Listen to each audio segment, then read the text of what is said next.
Alright, hello everyone. This is Blizzard. Welcome to the Hello everyone. week. Welcome to the week 6 overview. This week, unfortunately, like several previous weeks, we've had forfeits. It's really sucks. But you know, weeks 1 and 2, we had no forfeits, and then week 3 and 4 and 5 we had 2 forfeits, and then this past week we had 3 forfeits. So that's really not fun. It means that we only have 4 matchups for you guys to watch, and it also means that I haven't been able to play my last 3 matchups. So that's fun. But we do have 4 matchups, and I don't remember them very well, so we'll see how they go. Without further ado, let's get into our first matchup, which is SNB versus Trippy. So Typhlosion Landers lead versus Tingling Garganel. So Typhlosion is not great on this lead. Is he going to protect EQ? Reserve power, that's fine. And it's a Fissure and another Fissure. Okay, so that's a good protect there. Garganacl is going to die here, actually. It's good. You would expect it for the last damage roll, but you never know.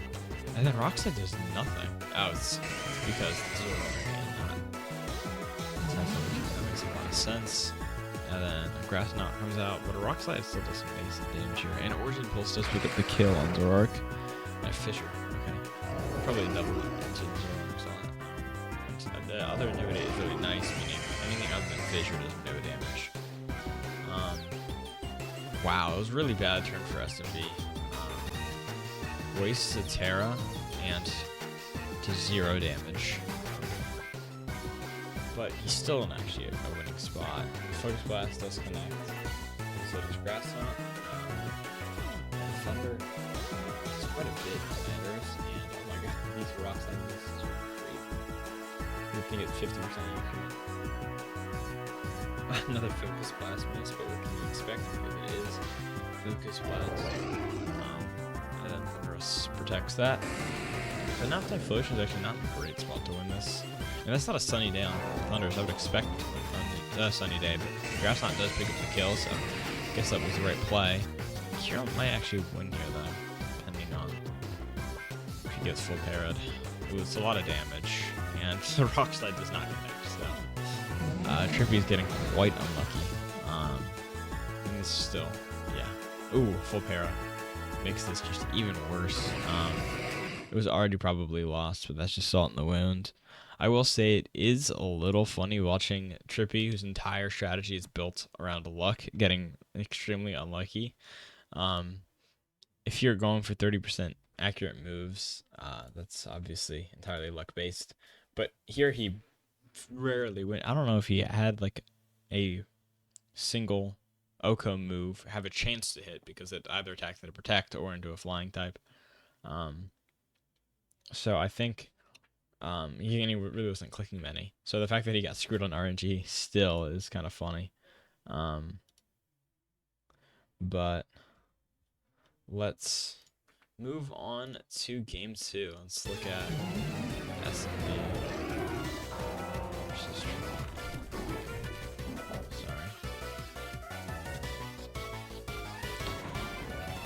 immediate switch into Rillaboom to tank whatever's coming his way. And another switch with the U-turn. Rockslide is avoided again.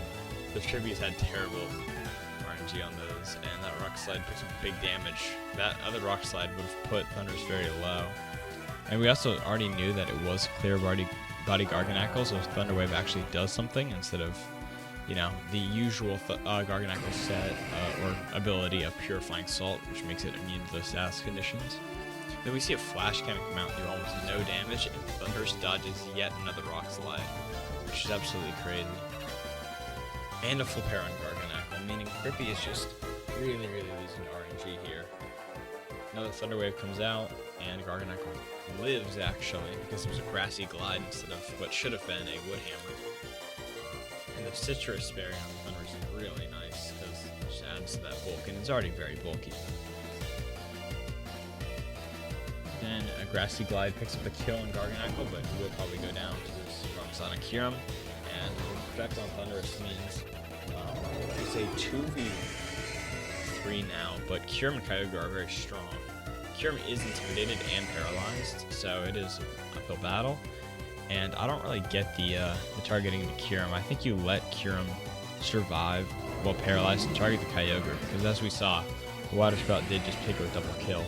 And now, Terragrass Typhlosion is not able to pick up the kill, which, if Landorus had attacked previously, I think it would have been a kill. And Kyogre goes down, but without a full para, yeah, Kyurem is able to pick up the kill. Also, hello, Natty, welcome to the chat. I don't think I've seen you before in here, so that's cool. New viewer. Anyways, let's move into game 3. Let's see if Trippy continues to get screwed by RNG here. What happens? Switching to Rillaboom and Earth Power, which is over half the Garganacl again, so pretty consistent 2-hit KO, looks like.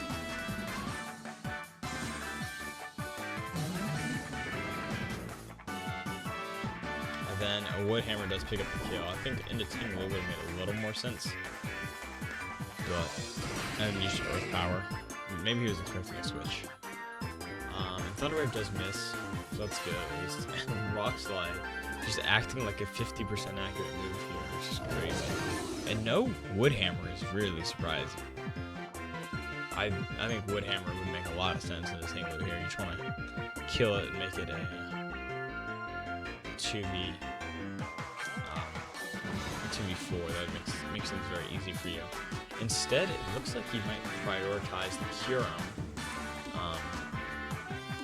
just so he doesn't get a free switch from Kyogre. I think that's what's happening. And he's just spamming these with these guys just to try and intimidate Kyurem into basically his death. And that is a lot of sheer pulled misses on the Thundurus. Focus Blast is quite a bit actually, but it was also a crit, so Kyurem is going down fairly soon. I think once you've crippled Kyurem this much, you probably want to, kill Ting Lu so that it's Kyogre and a very extremely crippled Kyurem, so you can just focus the Kyogre and to let Kyurem sit there at half attack and paralyzed. But instead, we'll see Grass not come out to quite a bit. Team Lu has Citrus Berry, so it will live another, and a double kill on the Origin Pulse. So it's Typhlosion and Rillaboom versus both of these mons, and I think Rillaboom can do quite a bit of damage with the Wood Hammer to Kyogre. Eruption does a little, not much, and he should die here. He does. The Origin Pulse miss is really good for Rillaboom, but he might lose this actually because of Wood Hammer recoil. And Body Press picks up the kill. So it is actually a win for Trippy here, which is crazy. I did not remember Trippy winning this, but I think this is an example of pretty poor targeting by SMB. I mean, if you look back at this point, right? We're 3 turns in, Thunder Wave misses. He goes for U-turn instead of trying to kill the Ting Lu. And he's going for Intimidate cycling. And if you're going to paralyze and intimidate Kyurem up until the point where he's at half attack, -2 attack, and he is paralyzed, it makes a lot of sense to just kill Ting Lu. Because if you have Kyogre and this extremely crippled Kyurem, then you just put all your effort into killing Kyogre with your 4 mons that you have left. And let's say he picks up, let's say at this point, you're able to kill Ting Lu because you, instead of targeting Kyurem, you focus Ting Lu. Turn 7, turn 8, Kyogre comes out, picks up a double kill on both these guys. Oh, you're in a bad spot, but you have Rillaboom with Wood Hammer still, and you have Typhlosion. So if you're in a situation, instead of one with Ting Lu at quite a bit of health and Kyogre at full health. If it's Kyogre at full health and this extremely weak Kyurem, Kyurem probably dies to an eruption, maybe. If not, he's also weakened. So I think Rillaboom can do insane damage into Kyogre here.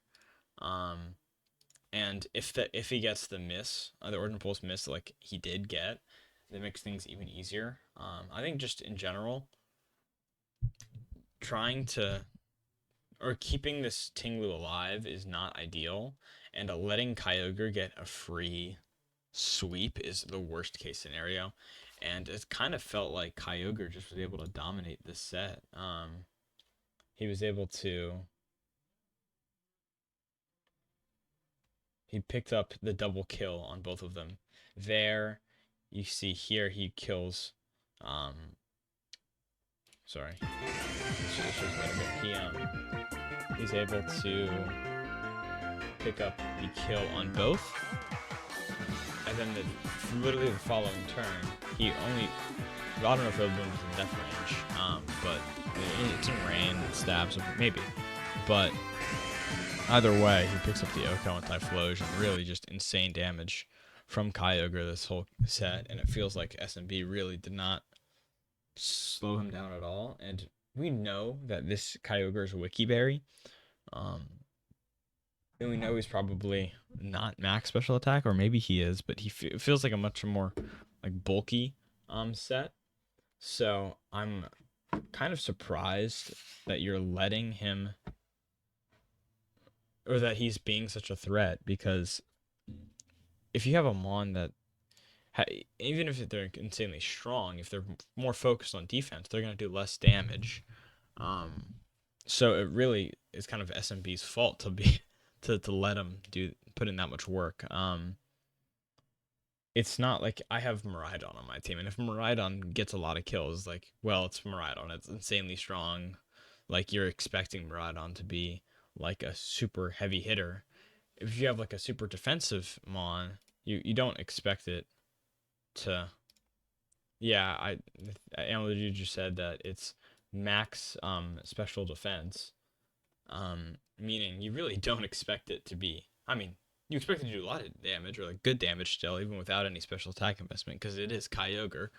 We don't expect it to be like this huge threat, or like this absolute like monster, and he kind of was here because of SMB's play, so that's a little unfortunate. Let's move on to TBL versus Nick, and let's see how this goes. We have Weavile. Look at some Terra type, very standard stuff from TBL. Nick is really mixing it up here with his team.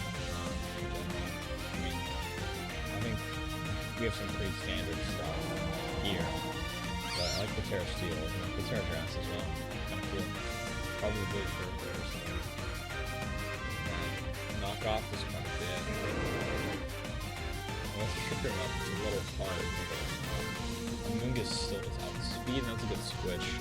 Now Skeletor feels a lot out of place, and probably just Spore one of these guys. Spore the Skeletors. Skeletors in trouble, and Terracion's able to get off a Sacred Sword to OHKO. Wow, the Ursaluna switch is a problem there, because Scraggy is an OHKO to Sacred Sword, right? I believe at the start of this turn, it is Scraggy in.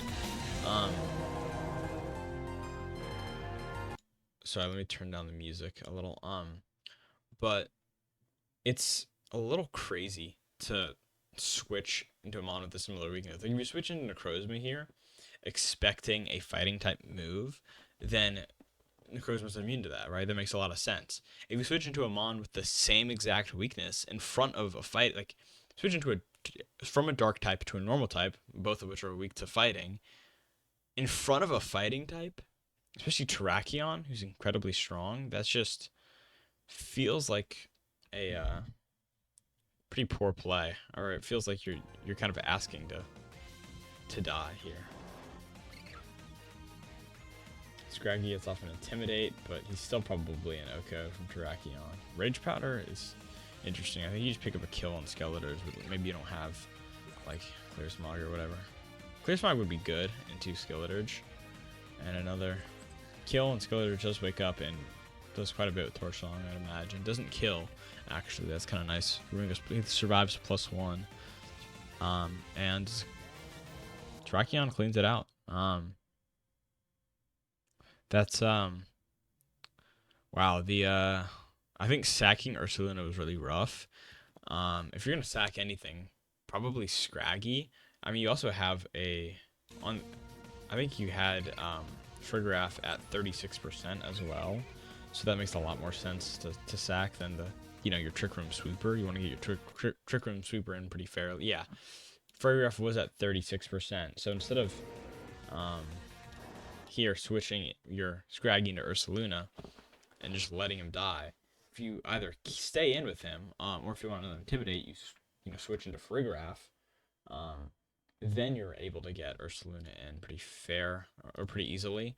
But just switching hard there, or hard switching in front of Terrakion is not the play. And Terrakion puts in a lot of work this game, and Amoonguss does too, with those spores, just really, really annoying. So that is a problem. TBL should consider the fact that Amoonguss is slower than his entire team. And so in Trick Room, he really does suffer because of that. We'll see. We'll see how he adapts. Terrakion Weavile lead in front of a very hard Trick Room mode, and he just takes the triple axle, and he thankfully lives at 2%, but that's crazy. He just accepts his fate. Doesn't even pick up the kill on Weavile. Also, I'm surprised he doesn't go for maybe he doesn't have close combat. Maybe I'm tripping. Yeah, I'm tripping. But no, ain't no way. So this is a little crazy. TBL sees his Ursaluna at 2%, who's burned, meaning he's going to die to Burn Chip this turn. And instead of doing a last bit of damage, probably picking up a kill on Terrakion with Headlong Rush, let's say he thinks like Murkrow or Rayquaza switching in, he can just go for Facade, right? he just instead chooses to protect. So, I mean, Ursaluna survives, but he outsped Terrakion because you're in Trick Room, remember? And then he just dies to Burn. Oh my god. That's a little crazy. Skeletor is able to get off quite a strong attack into Amoonguss here. Terra Fairy is a little interesting, just doing it immediately. Oh, he wanted to go for the Terra Fairy Moonblast into Terrakion to pick up the kill. Instead, it is into Trapagos, who resists because of Terra Shell.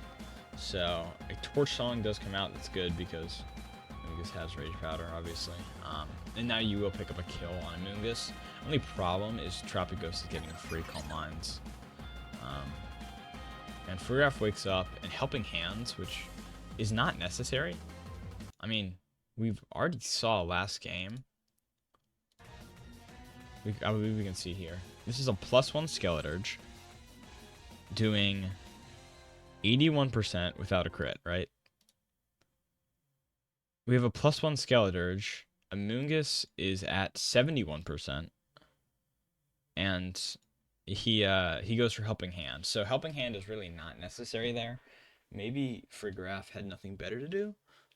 But if you feel like you have nothing better to do, one, you can switch, but I probably wouldn't do that. Maybe just get off some damage, like Foul Play, or if you have like Psychic Noise or Hyper Voice or whatever you have, just use that and do something, because Helping Hand is literally doing nothing here, unless he was expecting a Terra like Water Amoonguss, which then you would still probably Foul Play or do something else, just because Torch Song wouldn't kill either way. So it's either Torch Song guaranteed kills, or if you Terra, it guaranteed doesn't kill. So Helping Hand doesn't. Even with Helping Hand, it doesn't kill. So Helping Hand does nothing here. So yeah, we see the Helping Hand, and the Torch Song, really unnecessary. Trapagos gets off a Terra Starstorm, picks up a kill, and does insane damage into Skeleturge because Terra Starstorm on Terrastellar Trapagos is super effective into any Pokemon that is Terastallized. So. And now Crozima is extremely low, and we'll just get outsped and does die here. So I'd say a very easy 2-0 win for Nick. I think Nick played pretty well, um, but it was mainly felt like TBL just really not. I mean, the protect on the last when he was at 2% and burned is just really like I don't know what he's doing. Um, but he set up first game. He sets up Trick Room for the Amoonguss, who puts in work. Second game, he wastes his Ursaluna, which he also did first game. He wastes his Skeletor's Terra, which actually hurts him significantly. Um, and he wastes his Frigoraf's attack by going for a helping hand. So a lot of kind of wasted potential on TBL's end. Would it have gone differently if he had made better plays?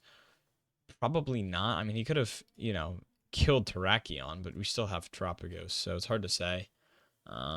Regardless, Nick did play pretty well, and it made it kind of hard for counterplay, and the way TBL played really just complemented that, made him look a lot better.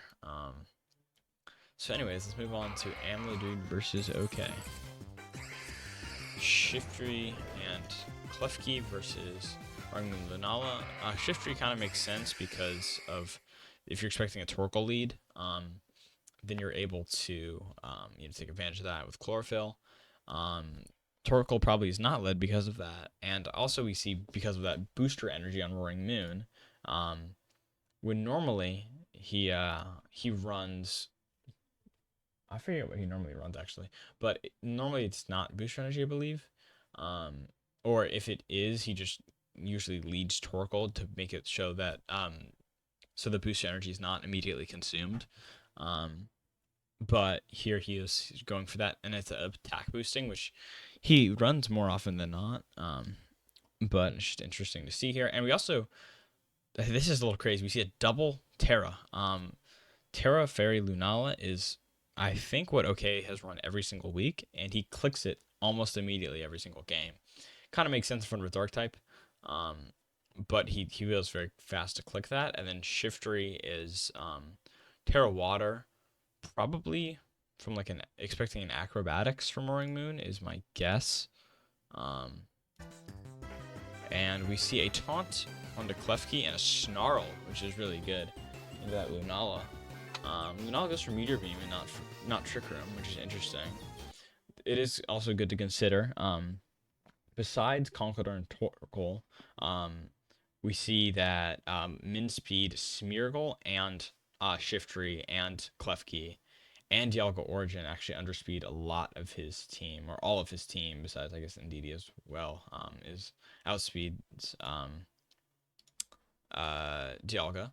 But this is it's an interesting choice to not go for Trick Room. It probably means that he isn't trying to not rely on it this game, but if he doesn't have either Conkeldurr or Torkoal in the back, he might be in some trouble. I would expect Lunala to get off a Trick Room, especially if you're going for Terra Fairy off rip. Probably just to survive a potential knockoff from Shiftry, because Snarl doesn't kill either way. But yeah, it's interesting. And then what is... Oh, we see a D-Gleam on Klefki, which is really a lot of damage into Roaring Moon. A U-turn, so Roaring Moon does switch out into Torkoal. And does a Trick Room come out? We'll see. There we go. Alright, now Torkoal's in a pretty decent situation here. A Protect there, but Eruption still should do quite a bit. I don't think it kills, but Lunala's attack will probably.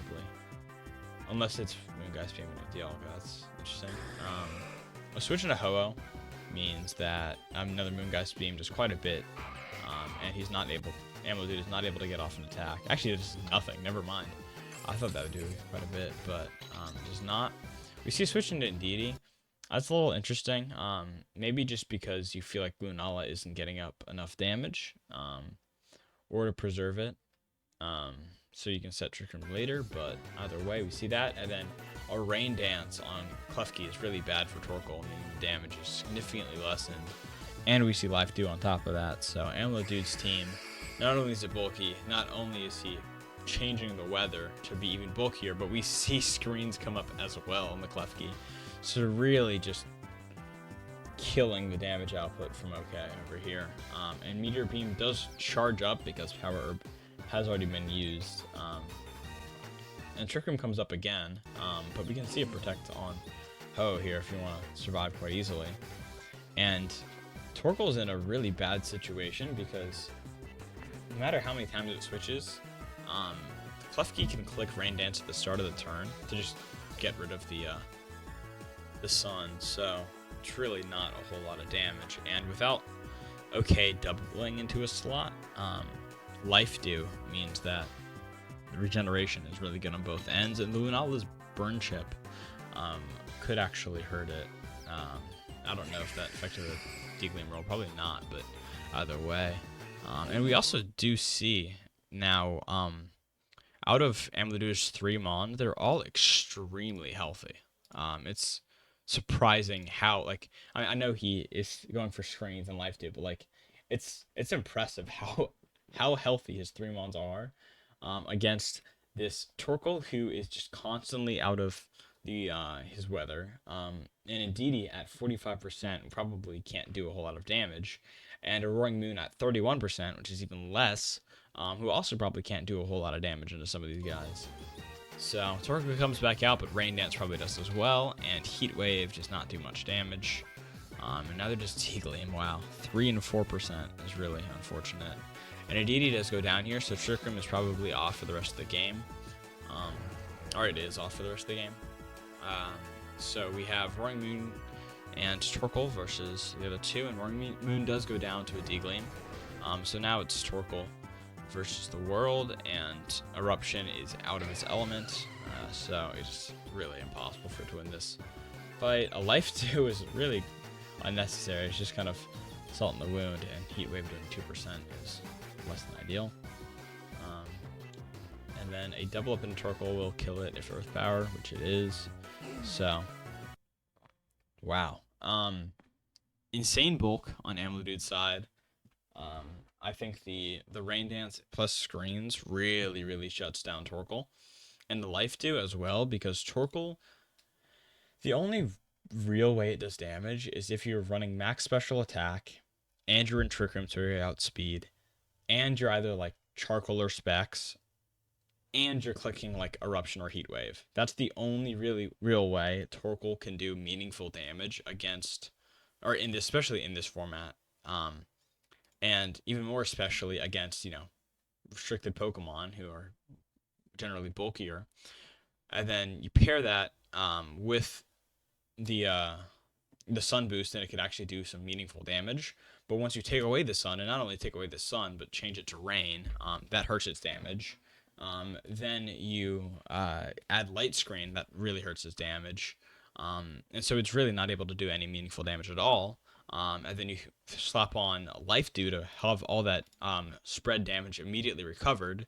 Because let's say you're doing, well, we can actually see here, not this Heat Wave. Heat Wave does 24%, which Life Dew heals 25%. We see Eruption do 32%. We see Eruption do 47%. So even when Eruption is 47%, that's only 2 Life Dews away from being healed. So really, just Amladude's insane like defense here, paired with just shutting down Torkoal, means that no Conkeldurr, and Torkoal being the only Trick Room sweeper brought to this round, makes it really hard for OK to win. So we'll see if Conkeldurr is brought actually in this game 2 as an adjustment. Same lead here. It worked really well last time. And we do see an immediate adjustment of Conkeldurr. Probably going for a Protect because he wants to get up the burn like he typically does. Another taunt in the Klefki here, and then a low kick. It was a good play because it means that Roaring Moon is just completely tanks. Or is not able to tank, sorry. Roaring Moon still takes significant damage despite terastallizing. And given how much it got screwed by the Degleams last time, the Terra Steel might be a little more expected. So low kick there is great. really covers your bases. And now Conkeldurr is in this, even though he's burned, he's still Trick Room's not up, so he's not in a great spot. A U-turn just over half here. Because that person this attack, and a knockoff picks up the kill, which is really unfortunate. And Deagling does quite a bit of damage, and knockoff comes out as well. A drain punch would have been nice. Maybe he doesn't have drain punch, but if he did, that would have got up his health quite a bit. He would have lived another Deagling guaranteed. So that would have been nice, but maybe he doesn't have it, and that's understandable. Maybe you're just expecting a switch into Ho-Oh. And a protected Trick Room is probably what's happening here. Not a bad play. Lunala takes 36%, and he's able to get a Trick Room, so it's not a bad situation for OK. Drain Punch does come out, so he did have it, and Conkeldurr will in fact die to Burn Chip after that Deagling. Is that a double up? It is not a double up. That's good at least. And the Meteor Beam is really just to get that special attack increase, not to do any meaningful damage. But Conk does go down here. So we have a Roaring Moon at 11% and Lunala at half health versus two generally bulky mons with screens and Ho-Oh. And Roaring Moon is also out of his element, so that is really not ideal.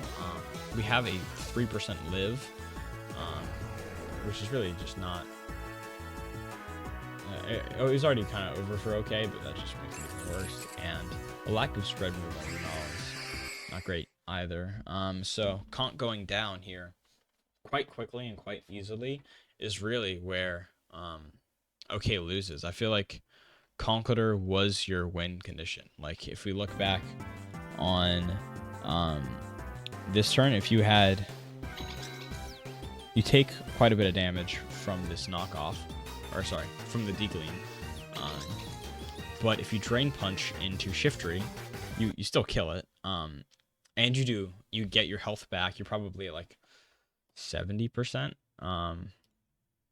and also the taunt onto Deagling didn't really do anything, which is unfortunate. I think he was traumatized after Torkoal got screwed last game, or maybe he wanted to stop the light screen from coming up. But if you're planning on sweeping with Conkeldurr, I don't think he needs to stop that. Maybe he was trying to stop a Reflect as well, in which case that does make sense. But the Drain Punch into the Protect is really rough here. If it were into the Clef Key, it gets significantly more health back. And let's say that was a double into Clef Key, then Clef Key probably doesn't die, but he gets much lower. And Conkeldurr does underspeed Clef Key, remember?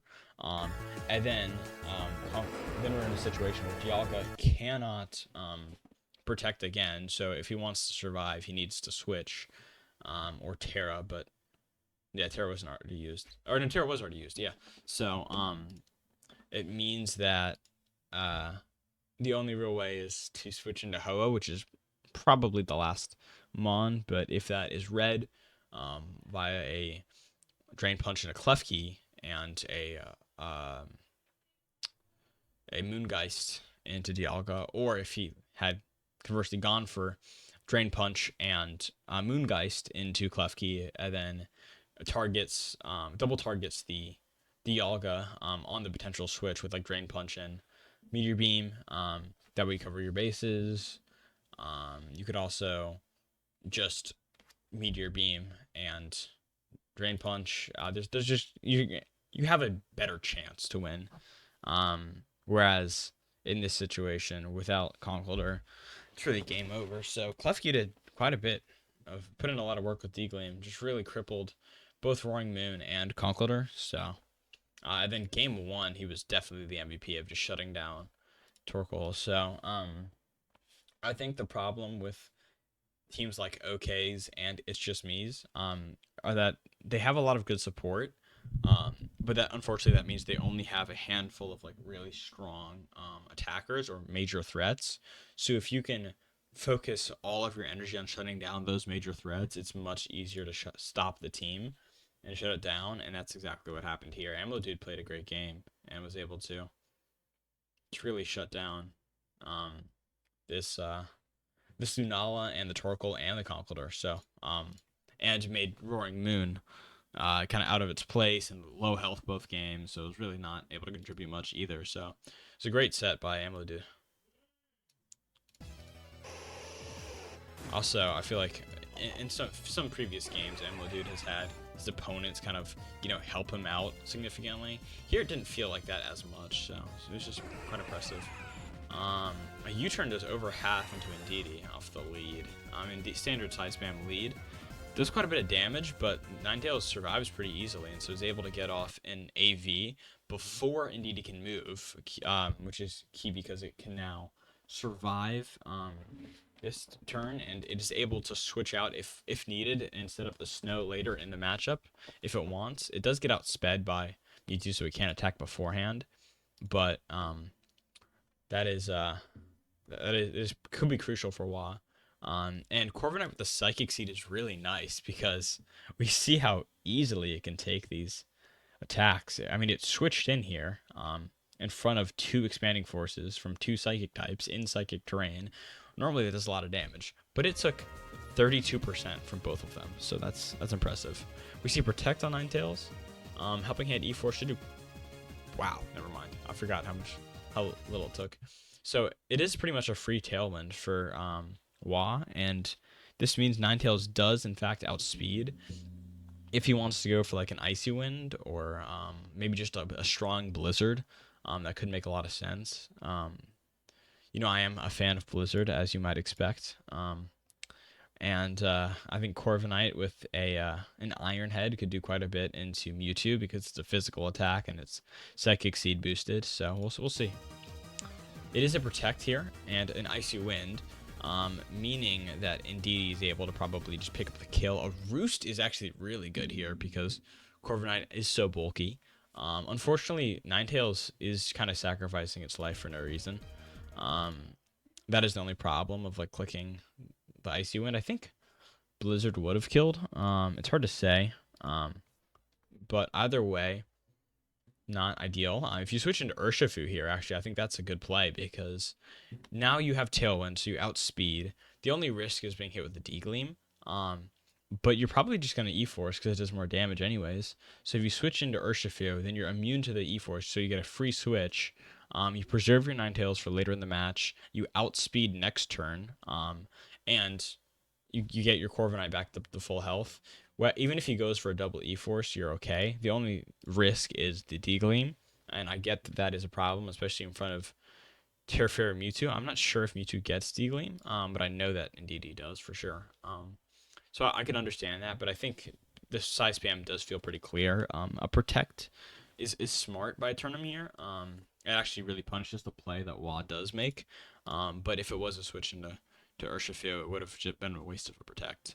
So that could have been a way to improve, but we can just see a free switch into Urshifu here now. Instead, we see a switch into Iron Bundle, which I don't love. Blizzard probably does pick up the kill on Ndidi though, and if it does, and Iron Head can do quite a bit to Mewtwo. If Iron Head and Blizzard combo can take out Mewtwo, then it's worth it. But I don't think so. I think he just does die to side spam here. An Encore into the Protect is actually really nice. Okay, so that's why he sent out Iron Bundle was to go for the Encore. I actually do like that. That is it's a good play, but the only problem is it feels like a better play than it is. Because we just saw Body Press do 21% to Zamazenta, and Zamazenta does have Iron Defense probably. So Zamazenta is really unstoppable right now, which is not ideal. And he can just switch out Mewtwo. He used the Spadef increase, but that's okay, honestly, because you have Zamazenta. So Urshifu would have been probably still better. If you're in a situation like this, and you have Urshifu in this slot, you can pick up the kill on Ndidi and onto Mewtwo probably. I would imagine. If not, you can pick up the kill on one of them at least and get good damage. If you go for the kill on Ndidi, you can get off quite a bit of damage on Mewtwo, or you could double into Mewtwo and you probably kill it and he can't protect, so is a pretty safe double. Instead, you go for this play. Now you're left in a little bit of a pickle. Let's see what he goes for. Switch to Chen Pao. You did expect a switch here. I would have expected Ndidi, just so you could send out Mewtwo again for free. But that does make sense. And the Protect is huge here because now we have a completely free switch into Chen Pao. Snow goes down, and it can't be set back up because Ninetales went down earlier. And Zamazenta is completely safe from the Hydro Pump, which it would not have taken less damage from the defense increase. And Body Press, which we saw did 21%, which is not ideal, but is still... not ideal, but it is not actually that much damage, so he would have been fine. I think the big thing about this play is the Chen Pao coming in for free. If it were a Body Press into that slot, which you're expecting Mewtwo to switch, so a Body Press is really not unrealistic. Unless it's Dragonite, Body Press is actually a pretty good play. And then Hydro Pump here is a little unfortunate.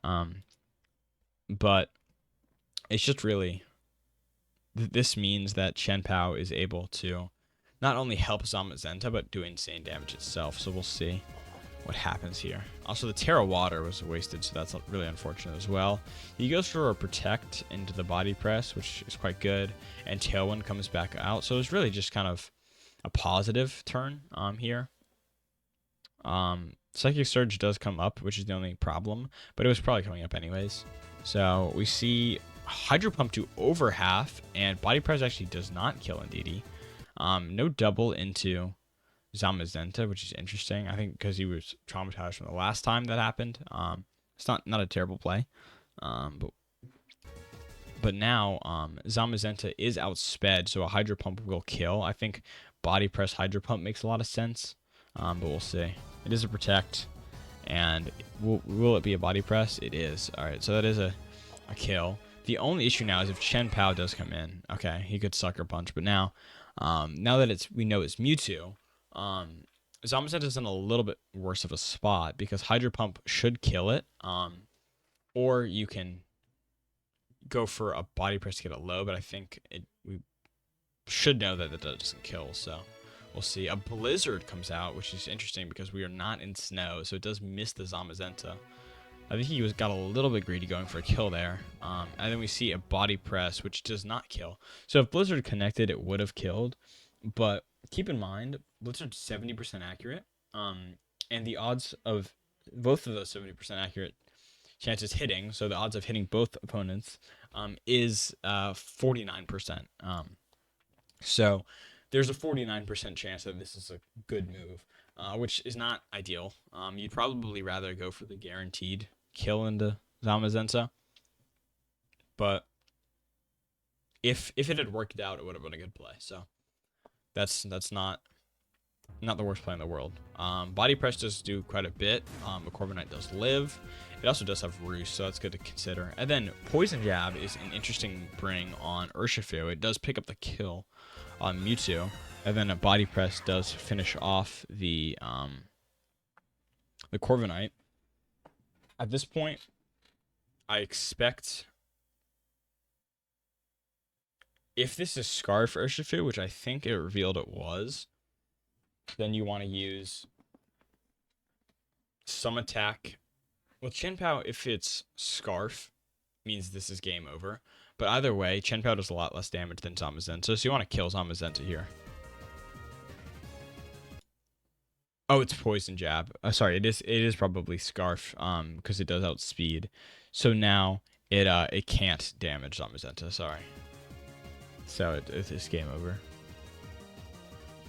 That's unfortunate.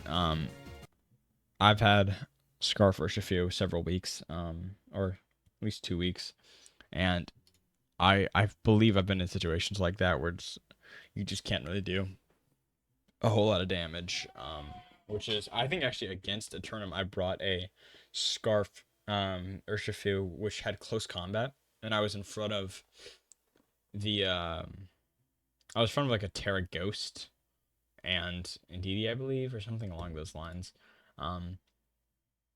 But that was getting screwed by by having a poison type, being locked into a poison type before a steel type is unfortunate, but it happens. So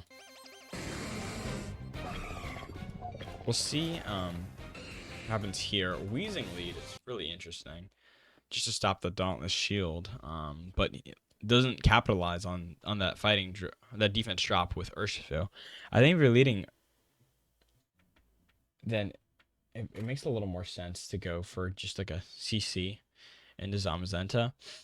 But now that it is, we see Magmar here, Hydro Pump should kill. It's a switch into Chien-Pao, but a switch out, which is interesting, meaning the defense boost does take immediate effect. If he goes for a body press here, especially in Iron Bundle, that's a really bad play. But to be fair, the snow does kind of counteract that, because you have 1.5 times defense increase on Iron Bundle, so it's not the worst thing in the world.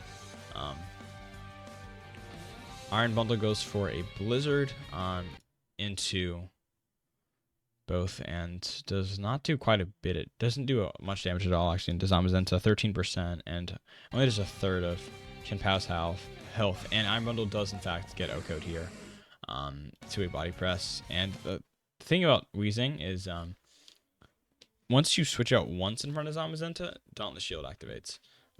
So you gave him that free defense boost, and now that you're switching it back in, it doesn't go away. Chien-Pao's Sword of Ruin does go away, so it does less damage, but still, Zamazenta's hitting pretty hard here. AV comes out, letting it live actually by quite a bit from Zamazenta, and a Will-O-Wisp is really good into Zama here. And Wheezing survives because of that AV. AV is putting in work here. It's a great move, but there's a lot. And then Iron Defense is surprising. We see Iron, or not surprising. It's actually good, because Zamazenta now can do a lot more damage with those body presses and make up for the fact that it was just burned. And Sludge Bomb on Wheezing does almost no damage. So Wheezing is kind of dead weight unless like Dragonite or Chien-Pao comes out. Right now, I think he's just going to sack it, it looks like. And then another Iron Defense would have been good there, but can't blame him for going for the kill. And Kyurem comes out, but he is susceptible to a body press. He goes for Terra Fire. Icy Wind comes out, and I think before at -1, Kyurem should have outsped, depending on the EVs, but now it's guaranteed to outspeed Zamazenta, and Fusion Flare picks up the kill. If you were fast Kyurem, the Icy Wind was kind of overkill. But it's okay. I think a switch, well, never mind, you couldn't have switched. I was just going to say to reset the snow, but it's okay. Kyurem should be able to clean this up with Fusion Flare, though, because that is a very strong attack. Let's see what he goes for. He goes for Blizzard, which actually does quite a bit to both. And then the Lietchi Berry on Chien-Pao is really interesting. AV is up for 3 more turns because of, we know now that it is light clay on the Ninetales, helping that AV stand up for a long time. And not only is it a Lietchi Berry on Chien-Pao, it is also Endure. So this is a really cool set by Eternum. Eternum had a really cool team building against me the week we played, and so it's really cool to see some more like impressive really cool to see more impressive team building from Eternum here. We see that Blizzard does connect with both again, gets that Magmar kind of low, and Endure comes out. Overheat does nothing, so that's really unfortunate. And now Blizzard should pick up the kill on Chien-Pao, because Endure has a chance of failing if you use it multiple times in a row. But instead it's a Helping Hand Sacred Sword, which does a lot of damage but doesn't kill. And it's a... not only is it a miss on the Chien-Pao, it's also Blunder Policy Kyurem, and so he was spamming Blizzard, hoping to miss once, so he then outspeeds the Chien-Pao. This is just so many layers to this. This is crazy. I think though, actually, it is. Waz has this in the bag. We can have another Endure because there's been a turn in between now, And I think he lives the overheat. Blizzard does connect with both, and Kyurem lives at 3%. He should win this. If he can hit both with Blizzard here, then he can hit Fusion Flare into Mewtwo, and that's a win if he hits both. And he does hit both. So it's now Mewtwo versus Kyurem at ×2 speed, so he outspeeds, and he picks up the kill with Fusion Flare. That was a crazy set, or a crazy game. Really cool prep on both ends. Endure with Liechi Berry on Shen Pao to hopefully pick up a kill with Helping Hand Magmar. Doesn't do it because of some bulk on Kyurem White. I would assume is bulk. And Blunder Policy is able to pick up the kill or help while win that. He did get quite lucky with the Blizzards. I think he hit all except for one, and that one actually helped him because of the Blunder Policy. So I don't think that could have gone RNG-wise much better for Wah. Sorry. I was just cleaning my keyboard. It was just very, very impressive prep on both ends. But that little bit of extra bulk, and we have a confirmation from Wah that it was actually a bulky Kyurem. That little bit of bulk made it able to win that fight because you saw that it was at 88%, and then he's being attacked by +1 Helping Hand Terra Fighting Sacred Sword Shen Pao with Sword of Ruin active. So this should do insane damage, even if it's hitting neutrally. But he only takes 78%. So with all of those damage modifiers, Kyurem White just tanks it, and so he's able to pick up the kill thanks to a little RNG, and then he wins. So that was really impressive. Also, this is game 2. I don't know why I'm treating this like it's the end of the set. I'm curious to see who wins this. This is our last round. So Kyurem White Corviknight lead just completely mixed things up.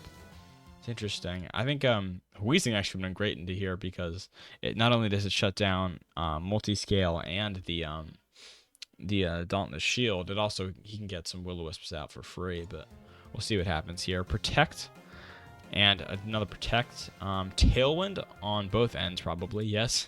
So basically nothing happens. A switch into Ninetales is nice. You get that Snow up.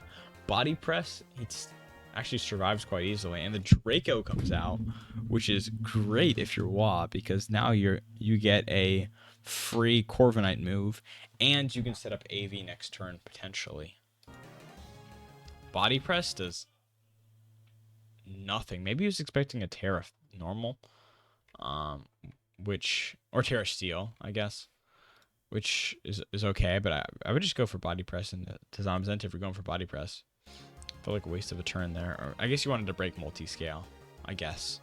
Then we have Indeedee come out with Psychic Surge, meaning the Psychic Seed is active on Corviknight, which is actually really good for a turnip because the Psychic Seed is immediately wasted. Now Corviknight is just without an item and loses a key part of that bulk, especially against Mewtwo and somewhat Indeedee. So now Iron Bundle has a contested switch in and a Protect on Ninetales because he would probably die to Body Press.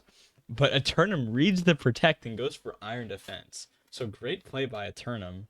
Ninetales could have easily gone for AV, but he would have died if there were a Body Press. So Eternum really just in his head right now. That's kind of crazy. We see an Encore onto the Iron Defense, but my only concern is that you need Kyurem White to come in before the Encore ends, and so you really got to make sure one of these guys dies, but you're setting up AV, which makes you bulkier. So you're expecting Indeedee to pick up a kill, which is not going to happen. So you got to hard switch your Ninetales into Kyurem White and Fusion Flare, and if you don't do that, it's game over. E-Force comes out. I think if it's an E-Force again, that's fine, but still, you probably would prefer to hard switch. But those are just quite a bit of damage. And freezes. And actually, I think this freeze could be worst case scenario if you're Wah. But he thaws and picks up the E-Force. And actually a double kill, which is not ideal. for Wasp. So it's kind of a bad situation either way. Kieran White does come out, and so does Corviknight, but Corviknight's Psychic Seed was already consumed, so it's now in a worse spot, and it's also in a 4v2, which is really unfortunate.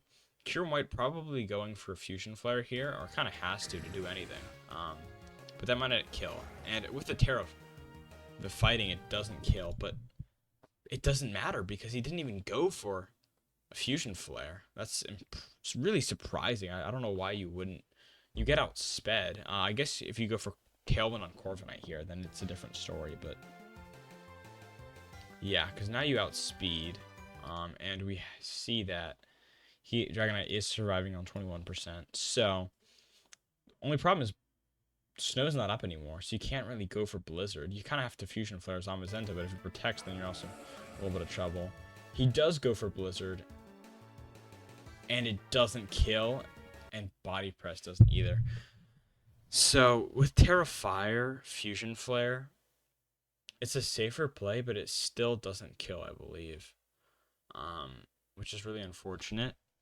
I think you're expecting Zamazenta to go into Kyurem, so it might make, honestly, more sense to just go for Body Press and Protect, because not only is Psychic Train going away, which doesn't actually affect you, but you do burn a turn of Tailwind and a turn of AV, which is not ideal, but you have Light Clay up. Or you have Light Clay on Ninetales, so AV is going to last a little bit longer anyways. So if you go for a Protect here and Body Press, you get Zamazenta low enough to die to this exact double up.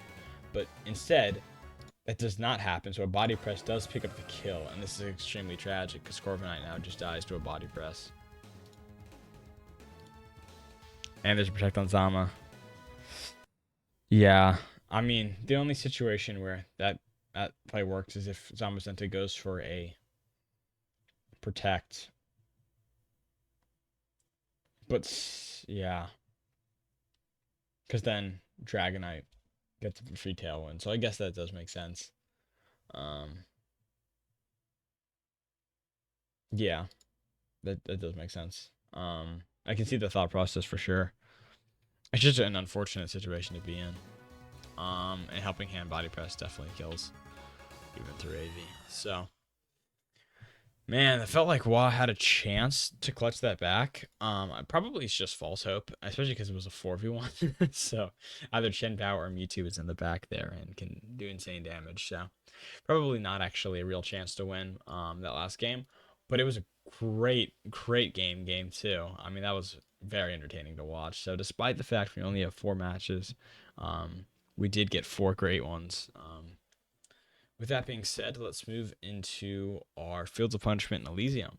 So for Fields of Punishment, I don't want to give to Wa for sure, or Eternum. I think Eternum played pretty well throughout, and Wa had some pretty cool tech. He did play pretty well overall, so I think we can rule them both out. Amlodude and OK did.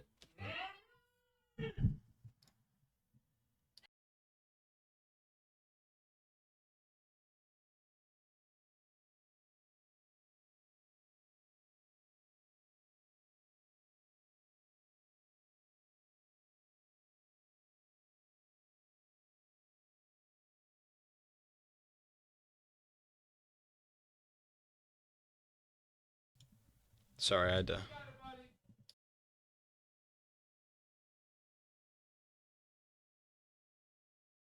Sorry about that. But I think OK, the only thing he really did wrong was not prioritizing Conkeldurr and Torkoal, but it feels like Amlodude really just shut down this play, or shut down Torkoal's like potential just by Klefki, and it feels like it was more good play on Amlodude's part than bad play on OK's part. So TBL is really standing out. So there were a few really unfortunate plays here. Like, you have Trick Room up, right? This is a minus defense Terrakion. Skeletorch comes out. Sorry. Knockoff is fine. Like, this is all okay, right? You eat a knockoff, which is really unfortunate, and you kind of expect a knockoff because of Friggraf coming in. So not a great switch there. You probably just let Friggraf die. Um, Here, Scraggy goes to sleep, and Torch Song does not do a whole lot because there. But this is a really bad play. You switch out your sleeping Scraggy into Ursaluna to eat a Sacred Sword. Um, that is not a great play. You can't switch a dark type into a normal type in front of a fighting type, especially when that fighting type is Terrakion, who is one of the strongest fighting types in the game. I mean, he's just insanely strong. That's not something you can do. I mean, you know that he OHKOs, so it doesn't work well. The sleep, your only counterplay is safety goggles. You didn't, and I guess Brute on it, but you didn't bring any Terra Grass into Amoonguss, and you set up the Trick Room for Amoonguss, so it really doesn't work well. I think you preserved Friggraf when that was not the mon to preserve, and you kind of wasted Skeletor's health, 90% of it, just to get a switch in. So the game 1 felt quite rough for those reasons, and then game 2, there were a few things, but the most egregious is this. So off rip, we see that Terrakion is in front of Ursaluna. So Ursaluna is going to take Terrakion and Weavile, mind you. So not only are they both extreme, we already saw Terrakion OHKO Ursaluna. Weavile, you assume will OHKO Ursaluna, but you don't protect it anyways, which is kind of insane. I would have expected Triple Axel to kill here. It doesn't, thankfully, so you're able to live. And the Sacred Sword does go into Friggraf instead. But not only do you not kill Weavile because you're not burned, but you waste the opportunity of having one turn of Ursaluna with Flame Orb in Trick Room, which is like your entire goal, your entire game plan is getting, especially because you didn't bring Dawn Wings, is to set up Ursaluna in Trick Room and have it burned so it can do insane damage into the whole team, right? That's your game plan, just always. You don't preserve Ursaluna when going for Trick Room, and you protect on the turn when it's at 2%. You know Burn Chip does 6%, or even if you don't know that, you know it does more than 2%. So it should be guaranteed to die here, right? It's not making it past this turn. So you have two options. You either switch out Ursaluna, which doesn't accomplish anything, because you're switching back in at 2%. Trick Room might not be up back at whenever he's switching in. It could be hard to position him again correctly. He's in position right now. So switching out is one of the possibility. It's not the correct possibility. Protecting is a possibility, also not the correct possibility, because Ursaluna just dies and doesn't accomplish anything. Or the third possibility, have Ursaluna attack once and then have him die. That's all he can really do at this point, effectively. So whether that's an attack into Weavile, which if you're going for an attack into Weavile from Friggraf, you don't need to do, or an attack into Terrakion. If you're attacking into Weavile, you're probably expecting a switch, or attacking into Terrakion. Whatever that is, Headlong Rush or Facade, if you're expecting a switch, whatever. Going for Protect is not the play, and then Foul Play is just really, like, that's, it feels like you just completely wasted this turn. Like, the Sacred Sword there was also, like, if Nick had just gone for Friggraf with Sacred Sword, then it would have been a double kill. But instead he attacks and then Protect, which doesn't matter. Also, that was a good shout by Eternum as well. On this turn, if you're going for Ursaluna to not protect this turn and to attack instead, which it does survive, you should go for Headlong Rush into Terrakion, because it's a rock type and you're a ground type, and ground types using a ground type move, which is Stab, into a rock type is super effective. And it's not super effective into the Dark Ice type. So if you're going to be using Headlong Rush, which again you shouldn't be, but if you're going for that anyways, you should go into Terrakion. Now when you're in this situation, if you're already in the situation where you're at 2% and burned, you have to attack, and again you don't make the right play, and so now you're in a really kind of losing situation where Mungus is able to spore as well.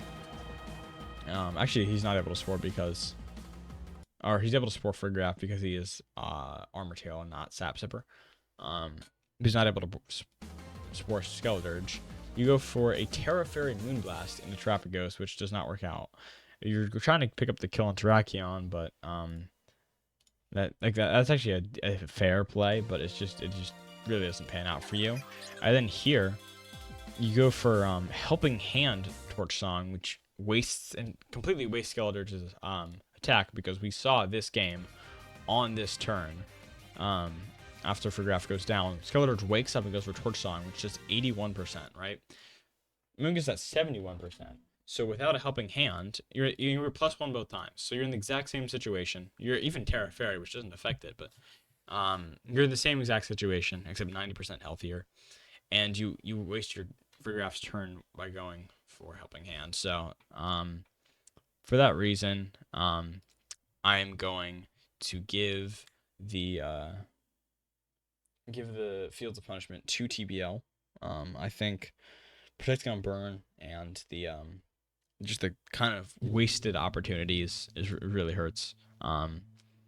So it's just unfortunate, really. I know you have like a decent team, and you've played better than this, and you can be better than this. So I expect better. Then for I think also SMB did play a little poorly, but it's going to TBL. For Elysium, I think Amlodude's quite a strong contender. I think Eternum did have some pretty cool tech, but if we watch through quickly, there are some kind of pretty impressive things about this. First of all, the taunt into, like, I don't know if you predicted the taunt or not, but either way, just going for the damage onto Roaring Moon is pretty huge. You go for Snarl to weaken Lunala, right? Which is really nice. Meaning even if it goes for Meteor Beam, which actually does go for, he's now back at neutral and is not positive.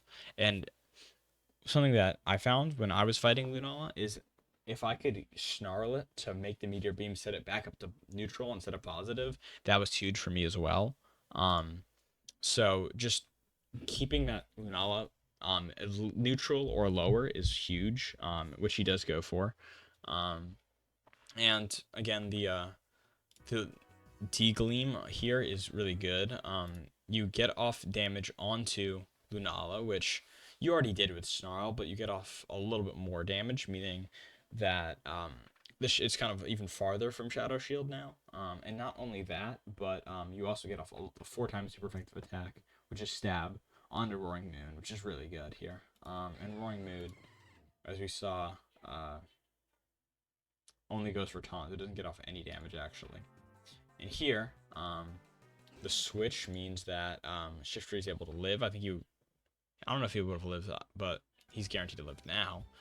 You go for D-Gleam, which hurts the Torkoal, and Strickram comes up. So, like, that's not necessarily, a great play, and I feel like you could have gone for the Rain Dance or Light Screen like here, but instead you switch to you shift to Shiftry, which is fine. It's not like terrible. And you protect into the double up, or pretty much a double up. So that was a good play. Switching to Ho-Oh is really nice because you're expecting it, you know Eruption's coming, and you let Shiftry go down. Which you kind of need to switch it to Klefki here. I think you could have just stayed in with Klefki, honestly. Oh, you were taunted. Never mind.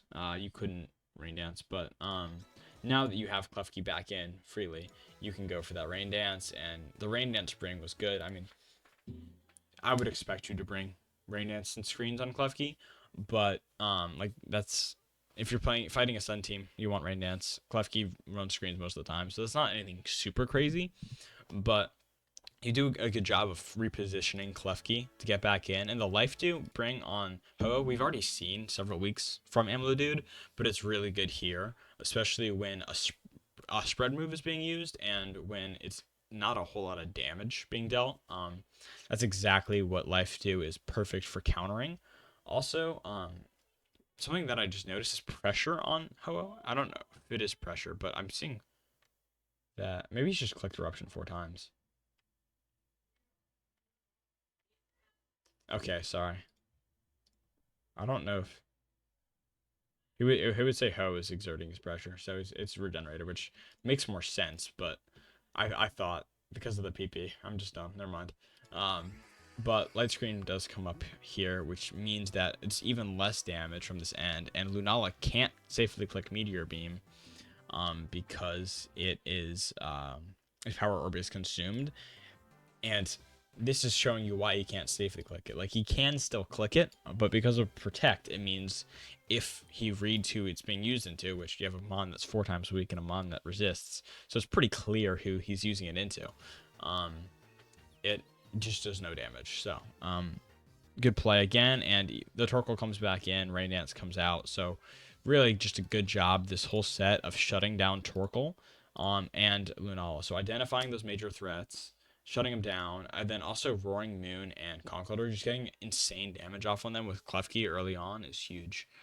So I think because you identified the major threats, you took the right steps to shut them down, and you prioritize keeping Klefki on the field untaunted, switching him out and back in if he was taunted, and just keeping it alive throughout. I think that was huge here because you knew that Klefki was kind of your, no pun intended, but it was your key to victory. So I think for that reason, I want to give Amplitude the Elysium. It's kind of funny. He is 6-0, and this I believe is the first Elysium I've given him, um, mainly because his opponents have not played, super well into him for the most part.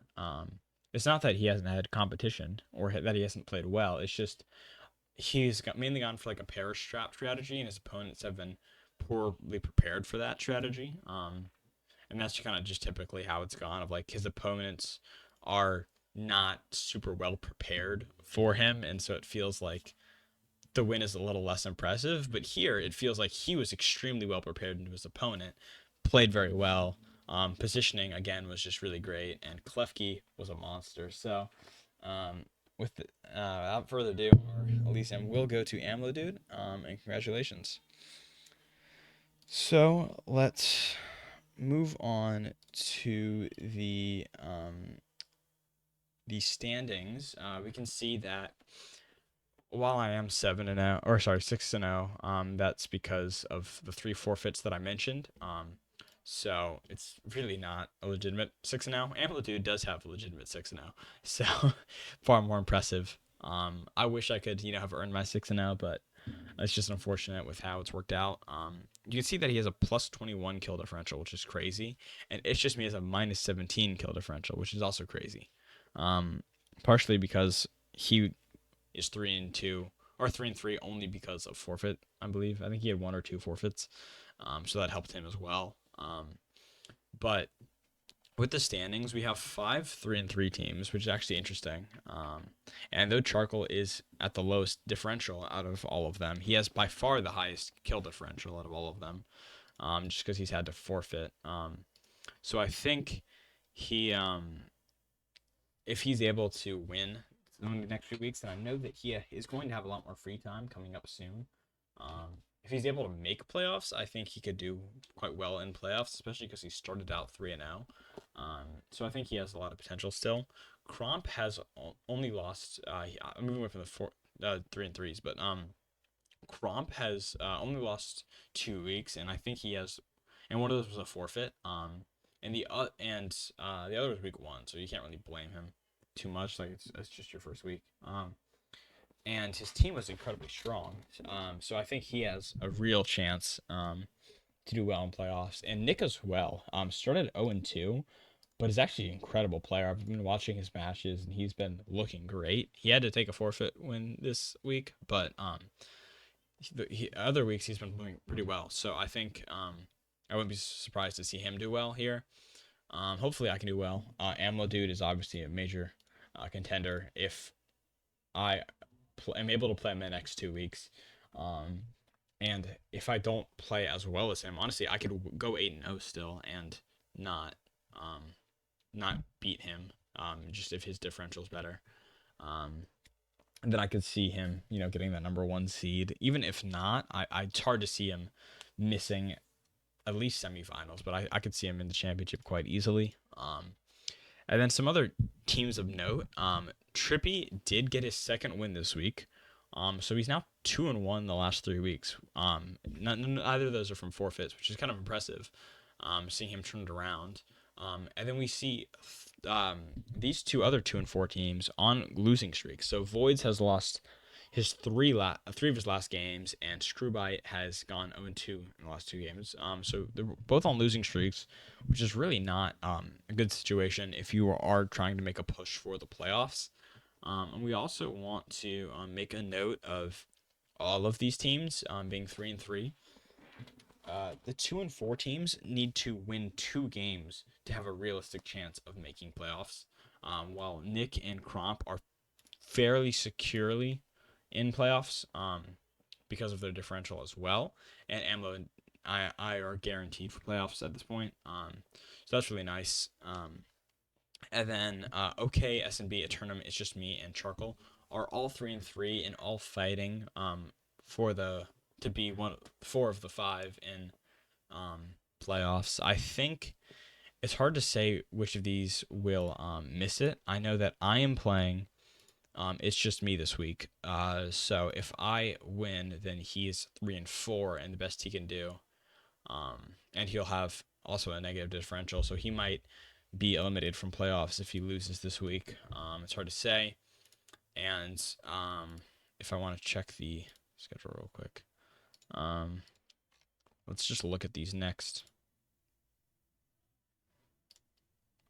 few weeks. Is there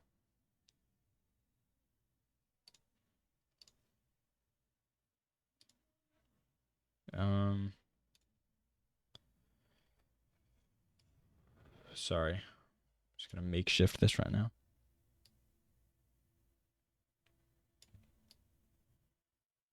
This is not scuffed at all. Spam, don't make fun of me in the VOD. Alright. So, we can see in these next few weeks we have, I'm playing It's Just Me, and Amlo Dude is playing Charcoal.